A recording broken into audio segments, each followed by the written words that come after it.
te rangi e tū nei wairea, te papa e takoto nei wairea, te taumata kōrero o ngā mātua, ko mene ki te pō tihei, Māori ore e tātou mā, nau mai hoki mai ki tēnei porokahi, tēnei punua pāho, tēnei pāhorangi e kia ke ana, ko the taumata kōrero. I'm back again with a vengeance, Raniera Harrison, and boy oh boy, I've got a bit of a show for you fellas today. In the hot seat, we have the man himself, one of the most fiercest warriors of te Mātārae, Ōrehu. Horekau he toa taua I tuatu iaia. There isn't a warrior in te Arawa more fiercer than him.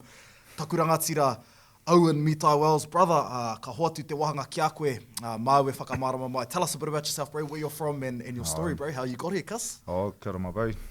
No konei, te Arawa waka, te Arawa tangata, Mātātua hoki te waka, Ngāti Rangiwewe, Ngāti Pikiau, tēnei taha, Ngāti Rangitihi, te Whakatōhea Tūwharetoa, ko Owen Mitai, tōku ingoa, and grew up here, no konei. Sure, bro. I don't really like talking about myself, so probably next question. Look, I grew up here, attended all the primary schools and then intermediate, and then went to high school, Heights, Western Heights. So if you're Raukura, sorry my bros, but Heights all day. Three feathers to the sky. Yeah, three feathers to the sky, not on my sky, but they're all good, bro. Then from here, bro. Where did I live? Yeah, so pretty much I finished here in around about 2004, 2005, somewhere around there. And I haere atu au ki Kirikiri Roa, to the wānanga o Waikato over there. Did business management studies, and then, from there, done the boring job of being an accountant, and here I am still today being a boring accountant, I think. But, bro, because so kei konei tātou kei Rotorua, here we are in Rotorua, sitting at the boardroom table of Deloitte, like one of the most wealthiest companies in New Zealand, like two Māori boys. That's pretty out of it, eh? Yeah. It's pretty mean, bro. Actually, before we go on, can you guys crop some abs on me, bro? That'll be That's what I say to our cameraman every weekend. Bro, make sure you put some traps on. Put some traps, or just chuck Arnold's body on mine.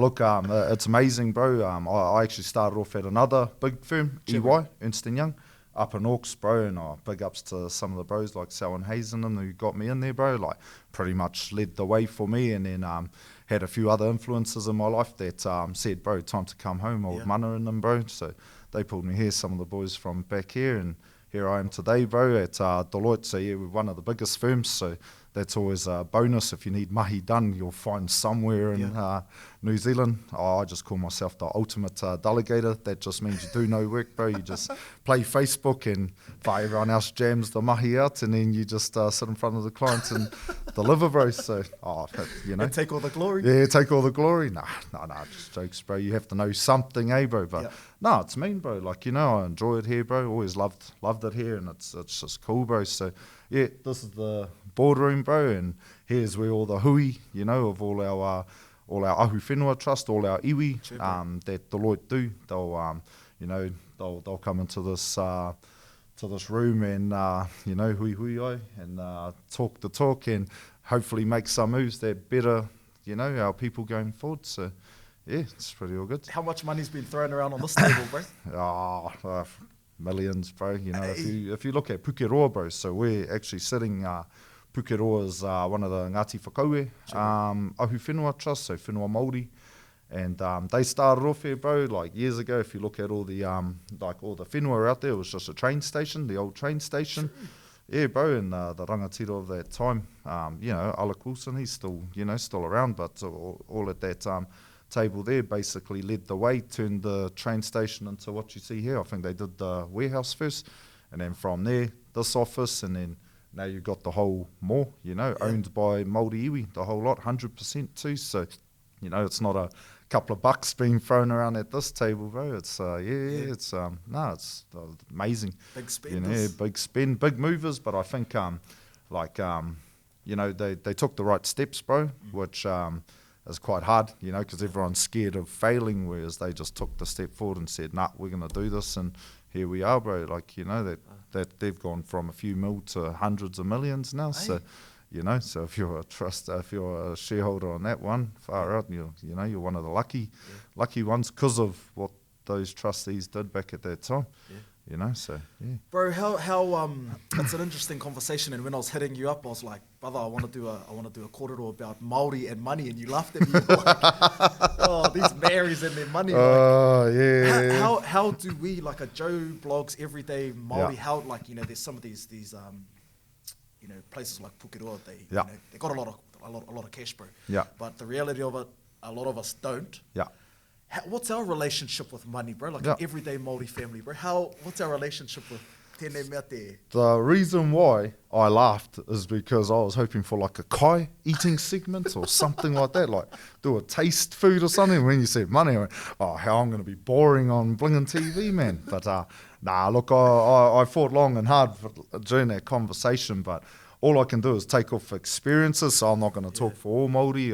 I know what I had, you know, and so I actually had a kid young, bro. I got my ex-partner pregnant, I think, at 15 and had my son at 16. So I was at that stage that I was like, bro, I've got to sort my life out. And that's when, I was okay at accounting at Kura, so I ended up turning around and following that. But from what I saw at Kura, like, and if I look at all the experiences of my mates and stuff, all of them, because of their parents, we're all in either forestry or mechanics or some form of handy work or something. Like, most of them follow their parents first off. Like, I would say out of everyone I know, 80% or so would follow what their parents did or something similar, you know, and I kind of feel for it because, you know, I got to uni and then I saw there was a bit of a difference, you know, apart from the drinking, let's just skip all of that stuff and fast forward to the end. But, you know, the guys that were going to uni, they were not Māori, you know, like either Indians or Pākehā or overseas exchange guys or whatever they were. Yeah. They were focused on their career, bro. Whereas I knew, so what that meant is not just studying and getting the grades, but they were actively looking for the job at the end of uni. Yeah. Then take my experience, bro, I was a typical Māori, and I know that it still happens today because I do all the career recruitment, and most of us still don't know that you should actually be looking for your career while at uni, not on your last year. Should actually be like from first year onwards, you should actually be actively trying to find internships and stuff. Yeah. But me being useless, I waited till that last year, and everyone's like, bro, where are you working next year? And I said, hey, I thought you had to wait till your degree ended. So I think from there, bro, it kind of showed me that actually, bro, like, and I knew all my other mates too that I used to hang out with at uni, they were all in the same waka, bro. They all waited till they finish uni, then try and find the job, whereas all the jobs were gone, in my area, you know. What is it about that, bro? Are we not, is it a generational thing, bro? We're not telling our kids, like, you have to be this thing, money, you have to be sharp about it, you got to be on. It's not like, we try and avoid it, but you can't get away from it, bro. Bro, like, mean as, bro. It's probably a deeper institutional thing, bro, that I'm not really like a politically aligned person. Love Labour and Māori Party and all that stuff, but that's probably as far as I go. But in terms of where I think we are, bro, and it's kind of hard, bro. I look at my koro who just passed away last year, and I look at their generation, you know, and they were humble, you know, they didn't really talk about money, they didn't really like money, you know, they gave it away, not like just dollars here, but they actually, like, if they had money and there was a whānau, you know, that was less fortunate, they brought them into the whānau and would just, even though they were broke, they'd just still, you know, put on the boil-ups and try their hardest. So I look at that one, and then all of a sudden we're in our generation and we're trying to, you know, we're all surrounded by money and everyone's trying to make money because, you know, we've moved on as a society. And, you know, my mum's generation and them, like, I know definitely my mum and them, because they grew up under my koro and them, they never had, like, the experience of how do you earn money and, you know, and those kind of education. So then we're at our generation, and who do we have to look up to, you know? I've only got my, like, mates that I can see, and then the, you know, Bill Gates and all of those overseas. So I actually think, and I feel for our parents, bro, like, how do you actually teach your kids about financial literacy when you actually don't know financial literacy? You know, so I think that's probably one. The second one, if you take a step back, I actually think the government should actually make it compulsory, bro, to teach subjects. So teach a subject at school instead of social studies only. Like social studies is awesome, woodwork and metalcraft, whatever else you have to do is awesome, technology is awesome, but I actually think financial literacy is going to be the one that will stick with you for life, bro, because everyone needs to budget, bro, in some form of way, or earn money and spend money.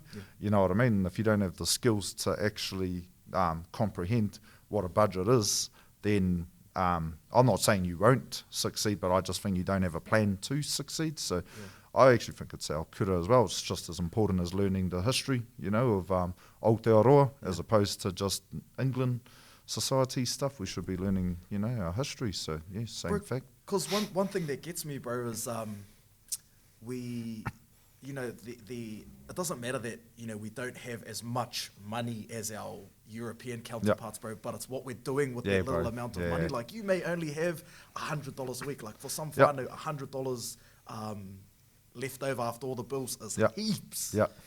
But, like, it's what we're doing with that $100, bro. Like, don't go to the pub and blow it, bro. Like, hey, bro, like... Bro, I'll be honest now, so that's why I actually laughed, because not just the pub thing, but if I just take it, bro, like my Pākehā mates, bro, and that's who I take it off, bro, they'll have that $100 and then they know all about shares and investing into the markets and stuff like that, whereas, you know, and me as well, bro, I'll include myself up until a few years ago in that category, you know, as a grad at EY. I had that $100 and I was just thinking, I've got some money for alcohol or for a box or something, you know. I wasn't thinking investing or long term, whereas they're like, you know, I first started EY, bro, how about this story? First started at EY and they've got this thing where a conflict of interest, so if you own shares in the stock market and EY was one of the auditors or something like that, you actually had to sell your shares. And so they, first day, bro, I'm in the room with 40 of my colleagues, bro, at EY, and they listed all of the companies, bro, that you weren't allowed to own shares in. Bro, and I was the only one that didn't stand up and say, oh yeah, I've got a problem, I need to go and sell. Hey. So everyone had to stand up and go to the other side of the room to then go, oh yeah, we need to sort out selling them. So you can't even pass them over to your sister or your mum or something because they were close-knit. You could gift them to like maybe a first cousin or something, but you weren't allowed to gift them within your immediate family or your kids. So, bro, I was the only one that sit there. What was that like, bro? Like, was it like, oh, there's the Māori boy? Because it was shame-os. I mean, even the bloody Indians that only just moved here had bloody shares. Bro, I was the only... And you know what's even worse, bro? I didn't even know how to invest in a share, bro. That's even worse, you know? So I'm sitting, bro, and everyone was looking at me going, oh, hell. Bro, that's pretty shame-os, man. So, no, but like, you know, like, obviously I've grown up since then, but that was like my first day of bloody, you know, grad camp as per se after uni to find out, holy crap, like, and these kids didn't just get it from their parents, like, their parents didn't just give them money and invest. Like, one of my mates, bro, I can tell you right now, South African dude, saved up 20 grand, right, of his own money, and then got a loan of 20 grand and went and invested it into the NZX funds, like specific shares, and now they're worth over 200 grand. And that was back then. And I was like, look at him going, how did you do that? Like, you know, so these guys, and all he said is, my dad just showed me how to do this. So the parents didn't give the money, like some of them probably did. I don't know, I didn't really ask how they got the money, but I can specifically say he didn't like get his money from his parents. He just got the education. And I think, for me personally, I think that's what's missing, but it's not our parents' fault, if you know what I mean. I think, like, it's hard, bro. Like, how, like, you know, like, can't, like, my mum, bro, doesn't know anything about share investments, bro, or taxes, or how to make money and stuff. I don't even know if she knows how to open up a term deposit. You know, my dad talks a lot of kaka, but he probably doesn't know the same thing as well. Like, you know, so those are my two role models that I had for investing and stuff, and they're not there. I was lucky with Uncle Wet and them, you know, that he was like quite entrepreneurial. So he owned like 2 fish and chip shops, and then Mitai, our whānau business out there, opened up, and that really inspired me, like, to be honest, like, you know, to try and achieve more. But so I was kind of lucky in that aspect. But realistically, bro, if I didn't like go down the path I did, I would probably not know anything about investments. And, you know, coming back to that story, if you've got $100, bro, and I've been trying to talk to all my cousins, but one of them's listened now, and he's been doing pretty well, bro. Like, and like his one's only $50 a week, but you know, I'm looking at his like growth now. And it's like mean as, you know. So let me run off that, bro, with the likes of you know, we've got the likes of Mitai Māori Village, Tāmaki, bro. There's a lot of places here in, especially in Rotorua, that are whānau setups, bro, and you can tell that there's a lot of focus being put on not only building capacity, but building a financial support for generations ahead, bro. Like Mitai is the perfect example of that, bro. Talk to us through that, how that's been with the Mitai whānau, and that's obviously your uncle Wetini Mitai Ngātai, mōhio tia whānui tia te rākau mātua. How's that been, bro, with like working so the Mitai name can have money, like his mokopuna, his kids, his mokopuna, all you fellas, bro? The honest truth, no. But look, I think it's tough, bro. So probably coming back, it's a struggle, bro, to get a business off the ground. I actually find investing in shares is way more easier because if you save $100, you can invest in shares, right? That's bro. You can use $5 these days on apps like Sharesies and stuff. So you can actually use $5, whereas something like Mitai's, bro, you're kind of having to fork out, you know, maybe $100,000 to start up. But that was back 20 years ago, bro. So it's probably way more now. And you're trying to fork out that much, but then you've got the risk of putting your whare on the line. You know what I mean? Bro. So, look, we were lucky, bro. Not everyone is lucky. We were lucky that, you know, hard work and stuff worked for free for about a year, to be honest, and $10 after that. But anyway, like all of our, you know, we were lucky because we had a big whānau, so all the kids got kicked into there and worked pretty much for sweat labour. But a bag of lollies. Yeah, a bag of lollies, egg sandwiches, bro. It wasn't even lollies, it was egg sandwiches.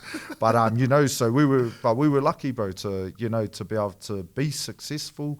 And the Tāmaki, bro, we were obviously there with Tāmaki as well as the concert group. The brothers obviously started it, but Uncle Wed and Uncle Rich and them were obviously the owners of the concert group there. So they saw that happening, which gave Uncle Wed the, you know what I mean, the nous to know exactly what to do when we did that. But no, it's been wicked. I think one thing, bro, is hard on relationships. You know, we used to be really tight and stuff, but with business and stuff, you kind of, because you see each other every day, bro, and brothers and sisters, you get a bit hoha of each other and you're not worried to piss each other off. I think sometimes that's what I can see, bro, and to be honest, I have seen some, you know what I mean, some arguments, and they always forgive each other. It just might take a year, for like a couple of months or something like that, you know. So those are some of the experiences. So probably, long story short, don't go in the whānau business.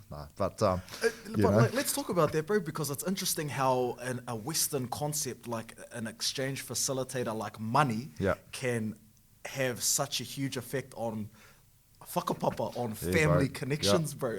That's pretty out of it, and I think that's why we as Māori are a bit reluctant to, because, you know, bro, I've had doozies with my old man over money, bro, and I think every whānau has them, bro. Yeah, everyone, I think that's why we as Māori are a bit reluctant, and our Pākehā counterparts, bro, they don't care. Like, you know, you hear stories of like brothers going at it over like millions of dollars, bro. Like, I'm gonna take you to court. That's a good problem to have, eh? Yeah, you know? bro. Like, but you know, is that a problem you see with Māori? Like, we're a bit standoffish a bit. I think just coming to it, I think I see it like, you know, at this board table when we try and like, example, we might have one ahu whenua trust next to the next ahu whenua trust, and they're both of the same hapu or iwi, and they can't work together, bro. Like, you know, I've seen that like literally live when we talk about all this kotahitanga and whanaungatanga stuff. It doesn't always happen, bro. Like, you know, the way that you would intend it to. And actually, bro, I've actually seen it to the point where they would rather work with Pākehā than come back and work with their own, bro. And it's because of that, bro. They won't want strain between each other, but it's hard, bro. I can definitely tell you now, money does actually it's not corrupt. I'm not going to say like money doesn't cause corruption here. I don't think it's the same because we don't have like millions and millions or something, but it does cause, I think it causes strain on relationships, if I'm going to be truthfully honest. And, you know, where you, because, you know, we hang out every day because we all work together, like on a Christmas day. It's just, you know, it's pretty hardly ever that you'll ever see the whole brothers and whānaus and all of us all at the same place, because it's just like, I'll see you tomorrow mahi, you know. So those kind of things kind of may, you know, come into it, that because you see each other every day, because you work with each other every day, and then who's getting paid more, and what are you up to, who's the boss, you're not the boss of me, you know. So like, it's quite complex, but I think just coming back to it, bro, it was awesome. Like, don't get me wrong, I love the whānau business, and we were lucky, bro, but you know, there's other ways. I think there's different paths you can take to kind of get financially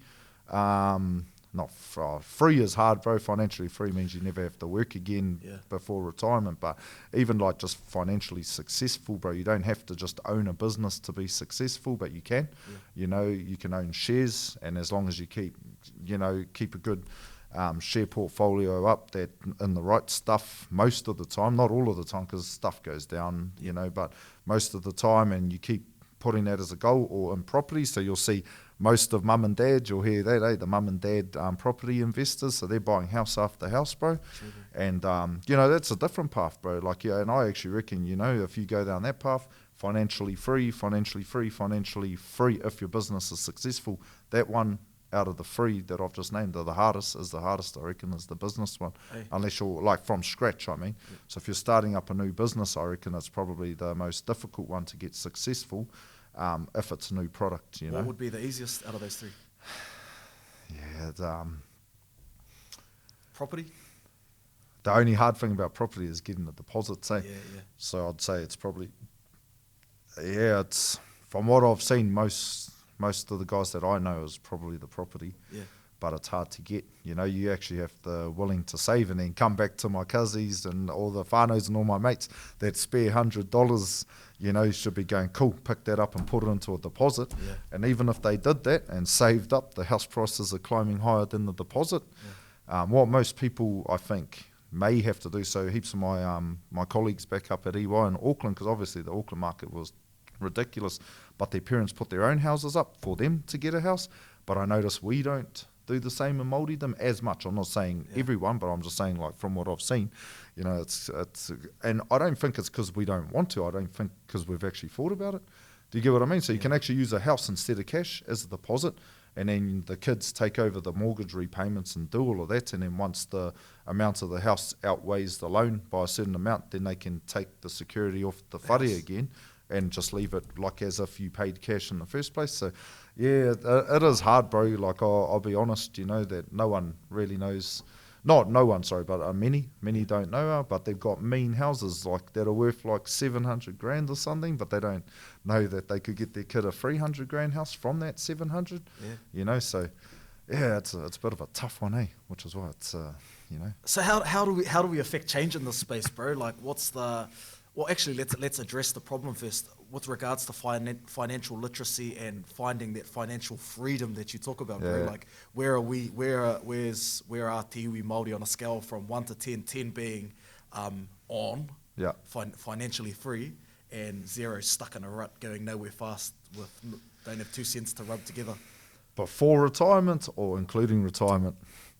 Oh, I don't see. Because everyone retires, bro. I don't even understand that question. That's how like, yeah. I would say, bro, not just Māori though. I think New Zealand, if I'm going to say everyone here, bro, I don't reckon we're any higher than free. In all honesty, in my opinion. Like, you've got 1% that obviously, then you've got another 10 to 15 that are, you know what I mean? But financially free means you don't have to turn up tomorrow. Bro, I'm going to tell you now, I have to turn up to mahi tomorrow. You know what I mean? But my goal is, I've got like a goal locked in, and I'm hoping in 30 years, that's before retirement, that I don't have to turn up unless I want to. You know, so that's kind of what that's my goal anyway. I'm not saying it's the goal of everyone. And bro, you don't have to be an accountant to do that. You know what I mean? So builders are done really well, bro. So going back to the housing one, they can get houses, they'll build them up and add value to them and flick them off and make money, you know, and just repeat that process. So builders have done really well. So you don't, you know, and then I've seen other people that are electricians and stuff, because some of them are our clients, you know, and you just look at what they've done and then you ask them, what did you do? And they're just like, electrician. But what they did was, every time they had the spare money, I'm not saying you can't go to the movies or something, but what I'm saying is you can't spend all of your money, because, you know what I mean, you actually have to save, bro, because, you know, and the saddest thing I still see, bro, and, you know, I'm not a KiwiSaver, you know, representative or anything, but like, KiwiSaver has to be the most logical thing to have for retirement, because there's no other fund that I know of, bro, that you pay $1, pretty much give or take if you're on the 3%. Your employer pays $1 to your fund, so you turn up to mahi, you pay $1 to the fund. Your employer then is liable to pay $1 to your fund, and then the government pays you like, I don't know, $500 or $600 a year for, bro. There's nowhere else. Everywhere, like all the share stuff, you pay $1 and that's it. Like, you know what I mean? You buy a house, you pay your $1 and that's it.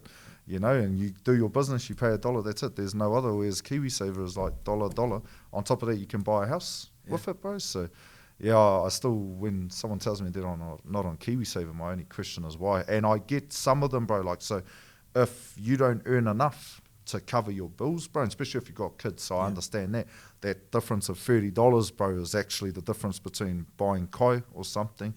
Understandable, bro, but some of the cousins are like, don't even have kids, and they've got like, you know, like a difference, and they just don't do KiwiSaver because they see it not getting paid as much. And you see them in town every Saturday night. Yeah, oh, bro, but that's not even a bad thing, bro. Like, you know, I actually reckon it's cool, because otherwise you'll have a boring life, bro. Like, imagine that, like freaking being a hermit, and I'm financially free, but I'm sitting in a house by myself with no mates. That's kind of not the way either. I think there's a balance there that you need to find, but definitely ways, bro. And I think the only advice I would say, bro, really, and this is why I laugh all the time, because I know no one's going to listen, but is find someone that is doing well, bro, and then like kind of piggyback on, bro, and hope that they share what they do, because no one's hiding it, bro, like, you know what I mean, or hopefully not, like, you know, if someone actually is interested, then that's, you know, help them along, you know, and that's what I find. But yeah, like heaps of my cousins, bro, haven't come up to me at all. Some of them have, like, you know, the ones that have, you know, I've just told them straight up, I'm not trying to hide anything, but I feel like that can be applied across the board. Does that make sense, bro? And it's the same thing for our trust, bro. So our trusts do the same analogy, bro. So all of them will sit on, whānau vote them on. They may not have the skills, bro, like accountants or lawyers or something like that, but all you do is just hire them in. You know, and then, but I'm not saying they lead the way, because that's wrong too. You know, the best trust are the ones that the governance is strong, with advisors advising, not leading, if you know what I mean. So they're leading the way, and then they'll hit a bump and go, oh, okay, advisor, can you like assist us through this bump? And then once they clear the bump, they're leading it again. If that makes sense. Yeah, so, you know. Bro, I want to take our conversation in another direction, bro. How many kids do you have? Just one. That I know of. Nah, just one. Bro, talk to me about your role as a father and passing on these financial literacy learnings to your child, bro. How do you go about that, bro? One thing I've learnt, bro, about their generation is they're the generation that never got whacked, right? So they're a lot more, we'll talk back to you, we'll challenge you, you know, whereas if I challenge my mum or dad or my kura, it was boot, just listen and do as I say, not as I do, kind of a thing. So, but what I think has been a challenge for me, bro, as a dad for my son is he isn't that interested yet, you know what I mean? But he's kind of told me, like, look, this is how he says it, you know, bloody hell, but he goes, I want to be in IT, I want to be in computers, but my backup option is accounting. I was going, hey, the backup option, hey, you little smart ass, but like, you know what I mean? But he's not coming to me like with advice stuff, but I do like try and teach him it and stuff. But yeah, the one thing is you just have to be patient. Hey, one day they'll need it, but I think what you can do as a dad, or this is what I'm trying to do, is build a foundation for him to take on, and all the rest of the kids, because I don't plan on just having one, bro. Like, you know what I mean? Or if I only have one, happy as, but if I had 2 or 3, happy as well. So the main thing is you just have to pre-plan, you know what I mean, for all of your kids. And one way that I think, you know, that I find that I may do is hand over a house each. So if I have 3 kids, try and get 3 houses, you know, paid off, so that when you know, look to pass on, you pass on 3 houses instead of them trying to scrap over who gets the whānau house. You know, like, just, it's hard. I'm not saying that's an easy one, but I'll be honest, bro, the biggest thing, coming back to that question on how can whānau achieve this, it's sacrifice, bro. Like, people, like, I'm an accountant, bro, and like, yeah, you get paid all right money, like, don't get me wrong, but bro, we work, like, I've worked till 2 a.m s, like, consistently, you know what I mean? Start at 8 a.m, work till 2 a.m, but you only get paid to 5, so you work like 7-8 hours for free.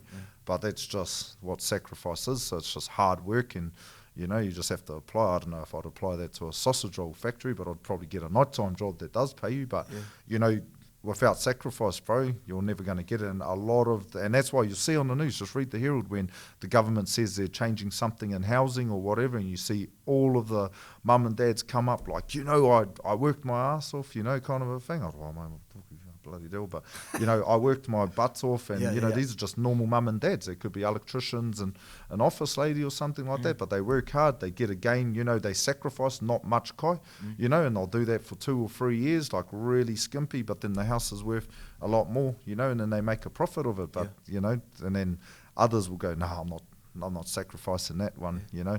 Like I just recently am looking at purchasing, well, I have actually a second house, and I'll tell you now, like, I have to sacrifice for that. So to all the cousins, bro, I'm not shouting anymore in town, bro. Like, I'm pohara now. But, you know, sacrifice, you know what I mean, until it's worth something. So that's what you have to kind of give. It's just sacrifice, and no two situations the same. So just because you see someone else doing it doesn't mean that if you become an accountant, you're going to get there like that. It's actually, I reckon there's different paths, bro.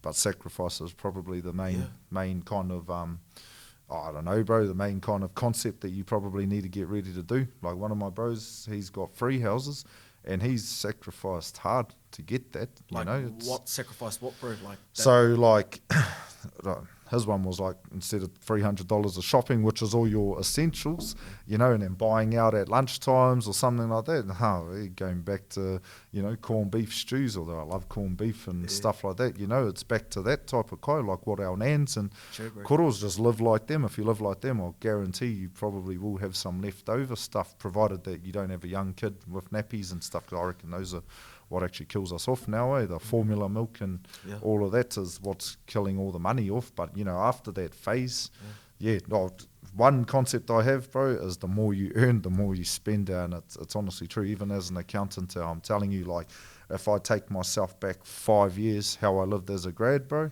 to how I live right now, it's like, even though the pay's gone up, bro, the cost has come up majorly, like not even just single, like bro, double, triple, you know. Because like when we were at university, bro, I was cracking up driving on the way down, and I was thinking, like, there was a time in my life I used to live off the government, off study leave, bro, $160 a week. I remember those days, And I'm like, far out, like, I'm not going to drop numbers on the podcast, but like, it's not $160 a week, but I was like, bro, I always had money for rent, I had money for a box, and I always had like mean clothes, bro. But like, you know, now, you know, like I'm in a full-time job, and I'm like, bro, where's all my money? Like, so that's it, bro. It's because you've adjusted your life. So here's an example. I used to cook every day, and then used to have, like, bro, I was stingy as there was a one meal, I think it was rice, avocado mixed in, and tuna cans.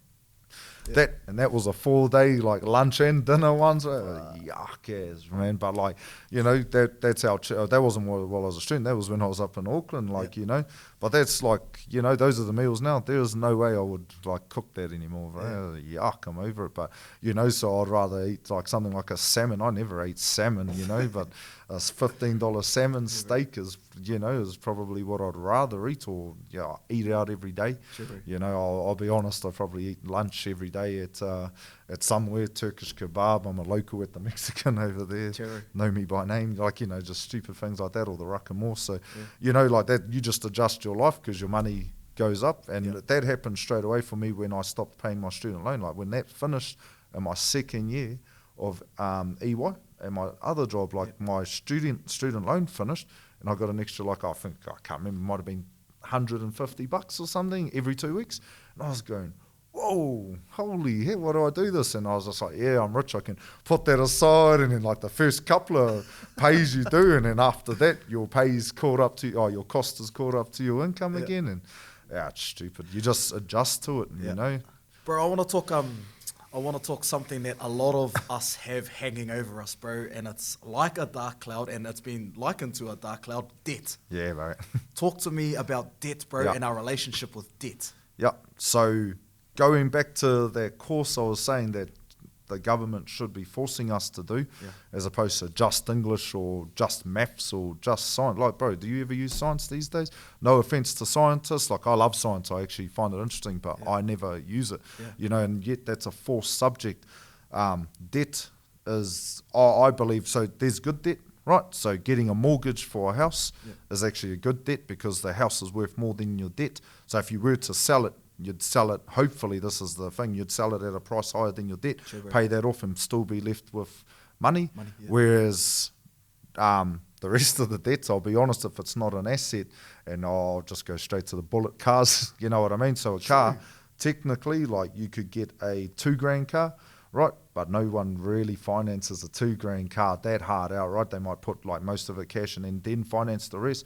Or they'll go for the 20 grand car on finance and be like, yeah, I've got a mean-as like truck or whatever for 20 grand and I just have to pay $100 a week or whatever it is. But what they don't get is that's like, that's the bad debt way. So unless that car is making you money, and everyone will argue with me, oh, but it gets me to work here. Well, so does a $500 car, you know. So debt, I feel like, is probably the worst enemy of everyone I know that wants to try and get on to like a house, you know. Like one of my cousins missed out because of debt. And I went back and looked through why they have debt, and actually I just couldn't find the logical reason. It's just and everyone's attracted to it, like, you know, no interest payments for 2 years or something like that. Yeah, sure, I'll buy that couch for $5 grand. Instead of buying the $1 grand one, you know what I mean? You'll buy the $5 grand one, then you don't have to worry about it. Then after that, it's like $18 or $20 a week or whatever it is. But what you don't get is if you add that debt all up, you start to see that, bro, we're starting to take on ridiculous amounts, but we're not having anything to show for it. So everyone that does it for a house, oh, big ups. Like, I actually reckon a house one is usually a good thing, unless you buy the house at a ridiculous price and it drops low. Usually you would win in a house, so you might buy it for 200-300 grand right now, and you might need 260 grand of debt. So that looks massive, but your house continues to go like that. Your debt goes down, you know, and then one day if you decide to sell it, you sell it at like that margin, so you get that in actual cash. But most people will go and buy another house, but you know what I mean? So you actually make money. Whereas a car, you buy a car, your debt goes down, but your car value goes even lower. Like, it actually goes lower. So if you went to go and sell your car 2 years in, you'd sell it at this price, but you're still left with the debt. You know what I mean? So debt is, I actually reckon it's educational. So there are some times in life you have to take a debt for like really important stuff. So let's just say if you need a breathing mask or something, oxygen mask or whatever it is, and you can't afford the $5 grand, then obviously, well, life and death, like that's even more important than a house, you know. You need if you don't get it, you won't live, kind of a thing. But then there's other times when I see people and I just go, oh. And I'll be honest, some of them are accountants. They will, some of them are like, actually, most of them are accountants.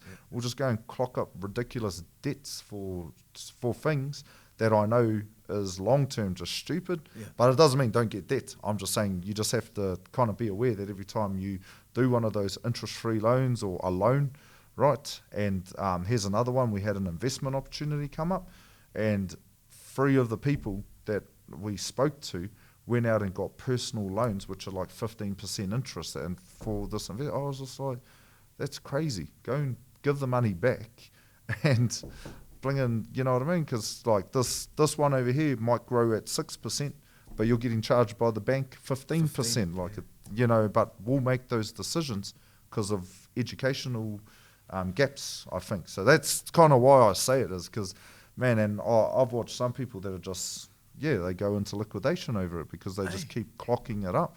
Yeah, it happens all the time, you know, and or they'll, you know, there's another one, they'll consolidate their loans into a bank one, you know what I mean? But it doesn't go away, you know, so either you earn more, if you're like in a career that earns more, so like let's just say if you're a graduate lawyer or accountant, I don't know what it's like for the news or whatever it is, where you start here, but as you go, even a teacher, as you go up and up, the pay cycle goes up, all goods, but like, look, if you're in like a job that's minimum wage and only increases like 5 cents or something, or by when minimum wage increases, then far out, we still build the same debt, then you're never going to catch up to it, eh? Yeah, it's hard. I feel so sorry for people, you know, sometimes. What about things like overdrafts, bro? Much the same, like, you know, going into that and be like, oh, no, it's right, I'll pay it off on Wednesday. Like, you know, it's the same cycle, eh? Yeah. It's actually going into overdrafts worse than a loan because it's a higher interest rate. Yeah. But, so that's why I'm saying I understand when you have to, like, oh, my kids have no kai for lunch and I've only got $30, but the kai and nappies and formula is $55, so I'm in overdraft of all good. Like, you know, I never like, you know, but it's the people that have like $1,000 and go, okay, I'm going to go and buy that $2 grand TV, I'll just go into overdraft for $1,000, and that's kind of where I'm like, you have to have a strategic reason. I shouldn't talk like that, but a purpose of why are you going into overdraft? Is it because you have to because of kai or something like that, or keep your family fed or warm or something like that, I believe in that. That is, even to go into debt for that, all goods. But if it's just to have a better TV than the $600 one down at the warehouse, then it's probably... Well, let's talk about like that strategic reasoning, because the vibe of the kōrero I'm getting, bro, is that a lot of our financial strategic reasoning is dictated by things like ego, bro, like, and materialism and consumerism, bro. Like I know, and our generation's ahua pai, but the ones below us, like the kids coming up, my sister's 21, bro, and it's their generation. Got to have all the Gucci bags. Bro, they got to have the gears, they got to have the mean shoes, they got to have the mean like bags, and I'm like, gee, I've seen that same bag at the warehouse for $10. Like, you know what's hard for me is I'm not really materialistic, bro. Like, I'll buy this from Hallenstein's. I don't care. I could go down the road and get a suit store for... Why pay $100 for a shirt you can get down at Hallenstein's for 20 or 30, you know? Like, I'm just like, it's crazy, like, you know. But that's because I'm not materialistic, so it's not to take away from people that do that. I'm probably just of that generation that just doesn't care, bro, like, about whether I've got a mean-ass flash car. Like, my car, bro, was like, I could, like, me and someone else went to the car yard. One of my bros went to the car yards, and you know what I mean? And we both went for the cheapest cars that looked like averagely all good, but the dude looked at us and goes, what do you guys do? And we're like, we work at an accounting firm, bro. And the dude just stared at us going, why are you buying these like average cars when you could go for the 40 grand Tritons and stuff that, man? Like, so like, again, I don't want to be in debt for a car that just goes like, you know, I'll be in debt any day for a house. You know, you give me a house, I'll go into debt. I'll go into hundreds of thousands of debt for that, you know, but 100 grand of a car, stuff that. But so that's, I do see that as a problem, but I guess growing up, bro, as a teenager, you don't want to feel left out. Sure, as an adult now, if I feel left out because I don't dress as mean as someone else, like, I don't care, but I actually do understand, you know, and it is, that's a hard one, you know, because I do get at a teenage level that you have to be in with the crowd, you know, but one day, hopefully, when they start thinking of whānau and family and stuff, you know, having kids, that the hope is that they break out of that. I know some people never do, but, you know, so, it's hard. But, you know, you don't need the flash of scares. You know, you just have to have something on. Can't walk around naked, but, you know, so, Bro, I want to start wrapping us up, bro, because we've had a mean kōrero. We're about 45 minutes deep into the kōrero. I want to go out on, bro, give us, let's say, 3 takeaway pointers that we can take away about working towards us as Māori, like, bro, everyday Māori like you and I, working towards financial freedom, because the wairu of the kōrero I'm getting is that's what we're aiming for, financial freedom, to be able to not go to work tomorrow, you know, and still have that That's income. actually my dream. Yeah, bro. I'm lazy, but... Say, well, that makes 2 of us. Bro, give us 3 takeaways, bro, that we can, that'll get us a step closer to that financial freedom. Honestly, first one is educate yourself. So you can actually, like, bro, the main thing about YouTube, you can actually watch it all on YouTube now. Just watch it all. Watch what's a budget. Like, if you don't know what a budget is, if you don't know how to budget, and you just know it's a word, obviously everyone knows what the word is, but you don't actually know what to actually do to do it. Watch a YouTube clip. Like, seriously, it'll, like, be one of the main things. And also watch aspirational people, like, to motivate yourself. Even for those that are struggling check to check, like, you know, it's still something to aspire to one day, you know, and that's the hard thing. But education in that aspect, but also if you can, I'm not saying it's for everyone, but like, if you're like a teenager, or if you're like a young adult or a mum, even actually mums are really, really good at this, go back and study. If you've got nothing else to do, go and study something that's worthwhile studying, you know, teacher, you can be an accountant, man, if you're a doctor, that's even better. But like, you know, like, education, I reckon, is the first key. And learn about financial literacy, budgets and stuff, and how to actually manage your money. Number 2 for me, in terms, and it's kind of out of the same thing, but I always reckon, don't look at a job as a job, but look at it as like your future career. Where do you want to be in 10 years' time? Is it still doing what you're doing now? If the answer is honestly yes, then you're in the right space, but that cuts it out. You know, for me, bro, where do I see myself in 10 years may not be where I see myself now. You know, and I've always had that whakaro, bro, that I thought in 10 years' time I want to be this, you know, and then my next 10 years I want to be this, and strive for, like, actually make it credible. Don't think that there's so many opportunities. Just go and seek You know, there's so many jobs out there, and they're like random as, and heaps of them are like entry-level jobs, so you don't even need experience a lot of the times, but I would say go and get an education is easier, because once you've got that ticket, you eliminate like thousands of people and you're back in that. And as Māori, bro, I'll tell you right now what we have going on in our trust. Our Māori sector is worth billions, you know, and so wherever you whakapapa to, I can guarantee you, you're in a unique position that no one else can ever be, because your iwi will most likely hire someone from the iwi, right? So if you can get yourself to somewhere like that, I can guarantee you, bro, whether you're a mean-as web designer, I actually need one, by the way, but like if you're a mean-as web designer or anything, it doesn't matter what you do, get in there and go hard. The last one is just, honestly, look for help, I reckon, is that, you know, like there's everyone's around to help and stuff like that, but look for like mentors and stuff. Yeah, sounds a bit boring, but straight up, like, you know, you do some of that stuff, especially at uni, because everyone, like, there's heaps of our people at uni doing amazing degrees, but because they never get themselves out there, bro, I never see them, right? Except for last year, bro. Like, you know, I'm starting to see them now. But in the last 2 years, me, but before then was, you know, hardly ever, I reckon. So get yourself out there, bro. Don't just stick within your own social confines. So try and like get out and just talk to different people, whether they're Chinese or, you know what I mean, or Pākehā or Indian. It doesn't matter. Just get yourself out there and see how they walk life, because they might give you an idea to become rich. Yeah, I don't know, whatever, but financially, it's me. Those have probably been my three main things. And yeah, look at stuff like little things like Sharesy. Like if you haven't heard of that app, it's an investment app that you can look at. You know, $5 is the minimum you can put into there, but at least it gives you a taste of what investing is before you try and put $1,000 in there, so you can muck around. And there's free ones too on Google that copy the market, and you can start an account and pretend you've got like $1 million, like, you know, in there, and just go and have a tutu, bro. Like, I think that's the main thing about us, we're a bit ho-tutu, so, you know, just go and have a tutu, like, you know, and don't be afraid of failure, bro. I reckon that's the biggest one. Don't worry about how other people judge you, just get back on the wagon and just carry on. It's pretty much it, bro. So next one, Kai segment or something? It must be. Sorry, this is, finance is pretty boring. Me, nah, bro, kua rangatira katoa hau, a tātou katoa i nā kōrero, bro. It's been mean having a kōrero about money, and a lot of the things, bro, like when you were talking, like a lot of the things I could tell they were like simple to you, but I'm sitting on the other side of the table going, far true, I didn't even know what a term deposit was, far true. Bro, like things like that. And I think a lot of these kōrero will resonate, bro, with a lot of our listeners, bro. So tēnei mihi nui atu ana ki a koe, my bro, for coming on to have a bit of a chat and a kōrero, and I will get you on for our kai segment. Actually, we're back and we might have to set up the hangi pit and have another go for it. Have a taste of who does the best hangi. Yeah, bro.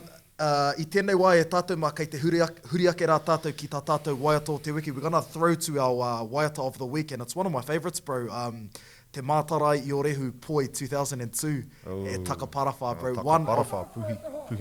One of the greatest of all time. E hoa mā koe rā tā tātou waiata i tēnei wiki. Kia mau tonu mai.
Ka tira e tātou mā koe ara ko te Mātārae i Ōrehu tera o tātou kapa haka rangatira rawa atu no roto mai o te Arawa waka me tā rātou waiata poi puhi huia i te tau 2002, Yeah.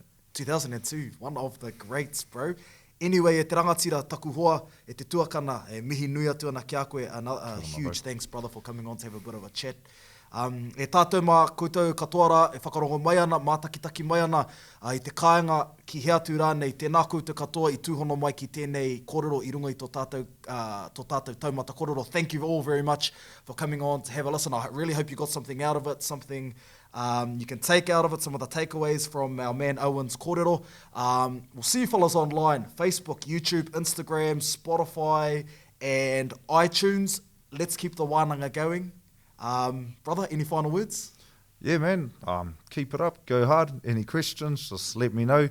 If you think this was boring, come chat to me in real life, because I've got way more kaupapa to talk about. But nah, mean as We'll go for a feed. Been an honour, bro. Been an honour. Thank Cheer, you, brother. E tātou mā koe rā ko te taumata kōrero i tēnei wiki kia hoki anō rā ki e rā kupu rongo nui ko te pō e kātau tēnei te taumata kōrero. Ka huri.